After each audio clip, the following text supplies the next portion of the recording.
because it is the code language. So they have the 1 for the one job, 2 for some job, 3 for like that. It is a 13 or 14, 10 like this X, 1 V or something. That is the number. I said, what is this?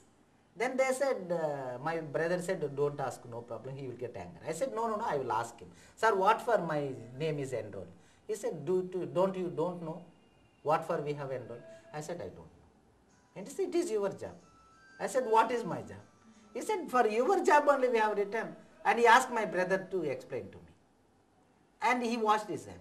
Then my brother has taken me out, distance to that person. And he started explaining to me what for actually they enrolled.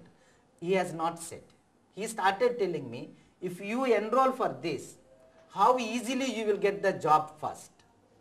Once you get the job, is there any possibility of the changing your thing after later? So better you come through this, you will get the job so easily. Like, I was shocked actually that day. That day, first time I have experienced the caste. I never experienced the caste from the non-Dalit or anybody. I have seen that, but that day I never experienced, I never felt it is a caste. Now I understand that was the actual, my first experience of the caste.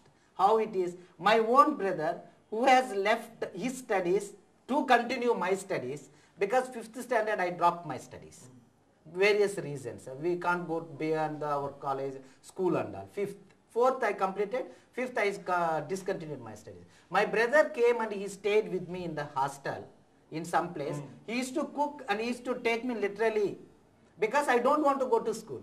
He used to leave me in the school, while coming again he used to pick me, and again in the afternoon he will drop me in the school. The thing is, his brother sacrifices his own life schooling to give me for the education. And finally for what? To make him a sweeper. Yeah, I got it. So when it comes to me, my brother is telling me it is don't unnecessarily argue here. Don't make any noise here. And he said it is okay. When my brother said it is okay, it was totally I lost. That is my struggle here. People can't understand what is caste and it is a non-Dalit, Dalit, all these ideological. No, it is not. The caste is in the mind of the each and everybody who born in this country. Somewhere my own brother who has really sacrificed himself, he is coming and telling me you do this. Then I said it is not. It's an internalization of the logic. So I felt it is not acceptable to me. I said no, I can't. And he said no, you don't make noise. I said no. Just wait. You tell me, this is what I want to do. He said, no, I am not saying, but now you accept. I said, I will not accept. And he said, no, you have to accept. You have to look, our family and all other things, everything. I said, whatever reason, I will do whatever you want to. But I will not do this. He said, no, you don't get anything. Then I just make it to the 2 pieces and a throat. I said, if it is available, I can't accept this. So what I want to say here to you as a person from the outside India, the caste we want to look where it is untouchables. How it is untouchable, show me. It is everywhere. It is everywhere. We can't exactly, when it comes to the conscious person who is actually dealing with the caste, they can understand everywhere. When they look, you see that they are discriminating us. When they talk, you can understand. When they use the language, you can understand. So when it started just like this, when it comes to my mind, I just felt it better to inform you how it works. And how we can make this mainstreaming the caste society and all, it is the one very this thing. So we manage, as with you we also discussed, we majorly make this, it is a though 4-fold oppression. Because normally people will say that it is an occupation, we can't come out of this. It is we are getting the income, we can't. But it is not true. The actual problem is it is the caste based. 10% scavengers or the Safai Karamcharis in this country are Dalits, untouchables, all. And within that, 80% are women. 80% are women. When it comes to the Haryana, Punjab and Rajasthan, it is almost 95%. So this patriarchy, how it works within the caste, and within the caste there are the subcaste. So the particular subcaste people only is engaged in this, not all caste. So this is actually in the ladder of this caste system, it is the topmost bottom layer. When you look, who will be there? There will be the first from the down is the women. Then next when you look, subcaste, subgroup of the Dalits. Then it goes to the Dalits. Then it goes to the non-Dalits like this, the ladder. So it is a very difficult people to understand the actual ideology of the scavenging actually. If you look from through the lens of the caste and the gender, it is a very simple to come out of this. If you don't look from this lens and if you want to do other things, anything, there is no, actually the liberation will not come. Once I started understanding from the caste and the gender, it has become so easy. Actually for a few years, for me it was just a subgroup, my own community. Then later I understand it is the wider caste. Then later I understand it is the untouchability. Because I don't know what is untouchability. So untouchability and all. Then we started reading about the Baba Saheb Ambedkar. Then only actually I got into the actual struggle. How we can come out of, what are the ways, why it has become. And I never what I can say, I never understood why our own people are not telling. My brother, he has not revealed out that he is a scavenger and he got a marry. My sister-in-law doesn't know that what work he was doing.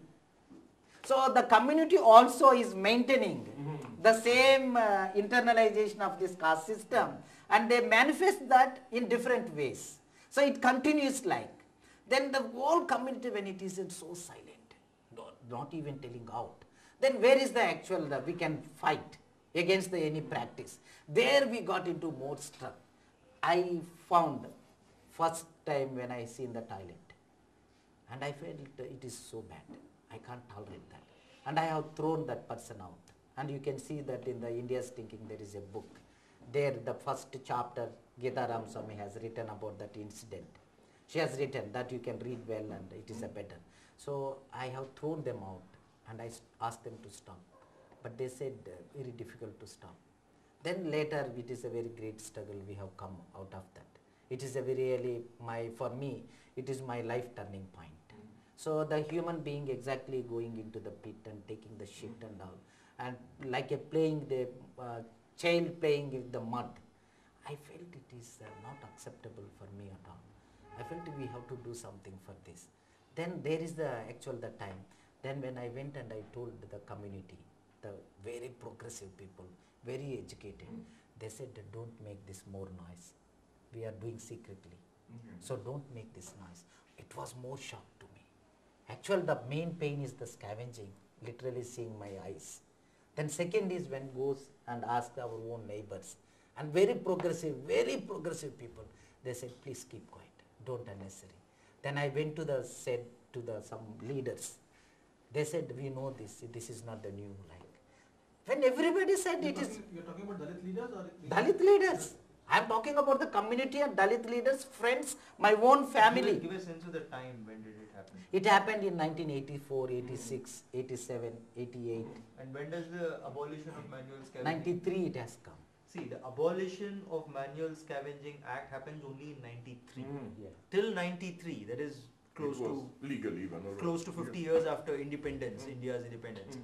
It was not legal, it was not illegal, it was happening and people kept quiet. Everywhere. So one of the reasons for the act to come is Wilson's petitioning.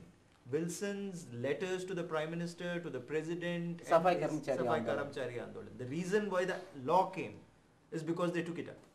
So what we started, then I went to again back to the people who are the people working as a scavengers. I started telling them they are not coming. So I felt very difficult actually to come. Then that is the time I felt we have to do something. And a very small group of the people started emerging, coming close, discussing at least, listening to us. And people started telling that they are getting the wages like. Really, that is the time I was bit radical. I used to argue with them, to the collector and all. I will give you 1 lakh, you go and clean the shit like. He said, what do you mean like? No? So they used to say, we are paying the salary, why you are coming and disturbing like? So many places they have chased out when we went and all. Very small group, then it became a 1, 2, 3 people like, to discuss, to think about this like. Then it emerged just like that. And finally what we felt is, we have to do something. Then I have only one hope is, actually when we go back, not as an academicians, not as an leaders, not as a trade unionist or anybody, again as a Safai Karamchari, the women who has actually told the truth. I asked her, why are you doing and all this, like a researcher, as a journalist, like so many things. Then one day she has told me very clearly, do you feel that I am enjoying by cleaning other shit? Why are you coming and repeatedly asking me that unnecessary this question? How can any human being can enjoy by cleaning the shit? Then Narayanamma. I got the realization. She was actually Pichamma. Oh, Picham. So it was my realization.